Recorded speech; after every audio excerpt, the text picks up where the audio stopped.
This is a response to the professor.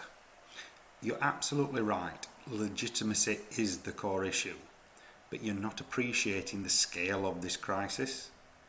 Lies and betrayal have left millions feeling the government no longer serves them. Its most fundamental duty, to protect its citizens, has been abandoned.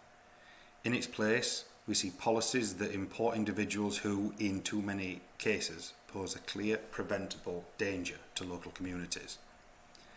For now, public anger is directed at the current government, but it won't last.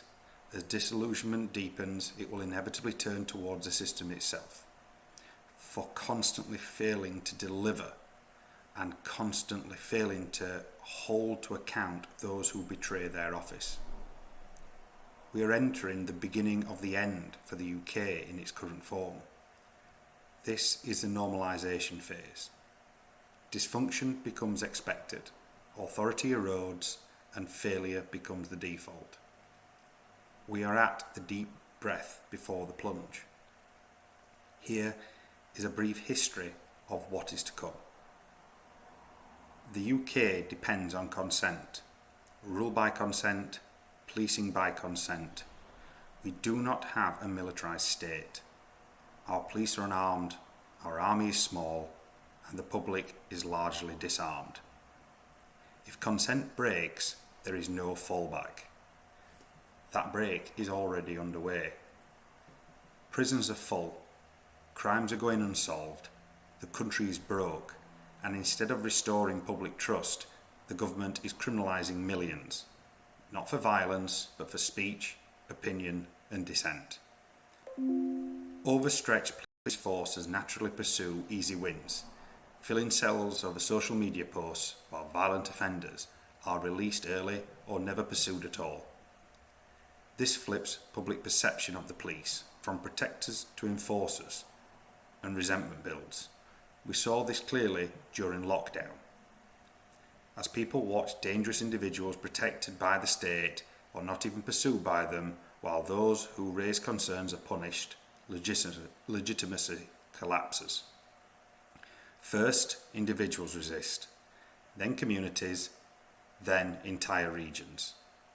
A leader, Farage or someone else, will give voice to the growing realisation the state cannot police everyone.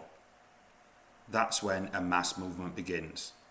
People will disobey en masse, refusing fines, withholding council tax, ignoring enforcement.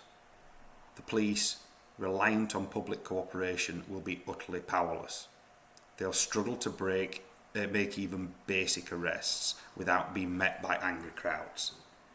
They will be seen not as peacekeepers, but as symbols of repression. This collapse in authority emboldens criminals, fueling further public anger and resentment. Meanwhile, the economy continues its slow decay, stabilisation becomes impossible, and desperation spreads. Then comes the spark.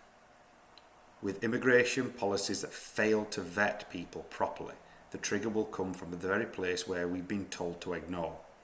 It will be a horrific act, something akin to the Southport massacre, and it will ignite widespread unrest. But this time, the response will be nationwide. People will take to the streets in their thousands.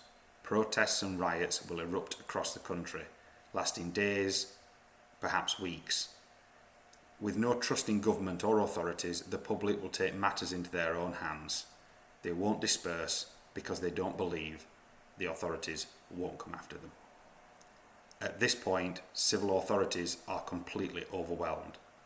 The military, held back due to political optics, is finally called in. But many British soldiers come from the very communities worst affected. They love their country, some are willing to die for it, and they are now being asked to contain their family, their friends, and their communities. Many will mutiny, refusing orders or siding with the protesters.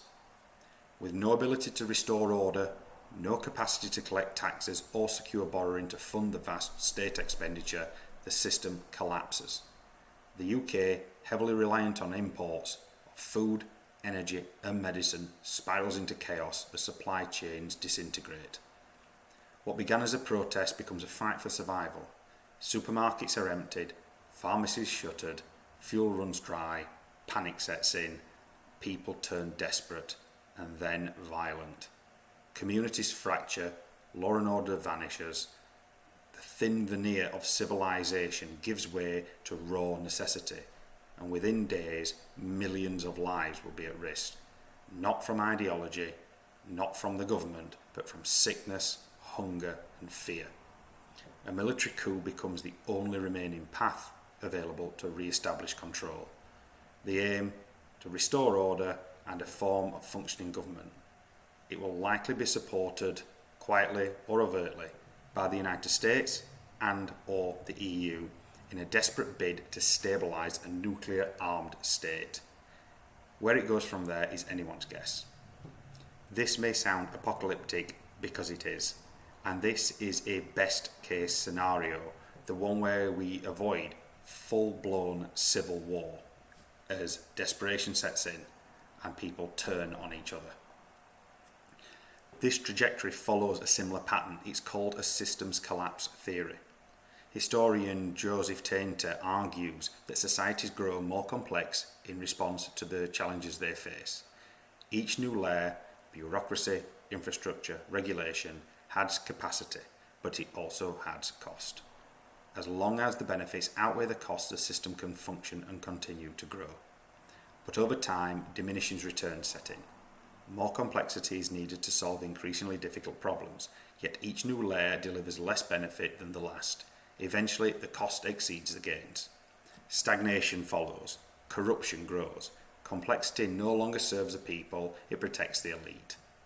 The system becomes rigid and unreformable.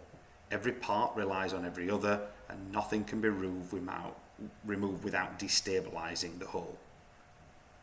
When the system can no longer sustain itself, collapse is inevitable.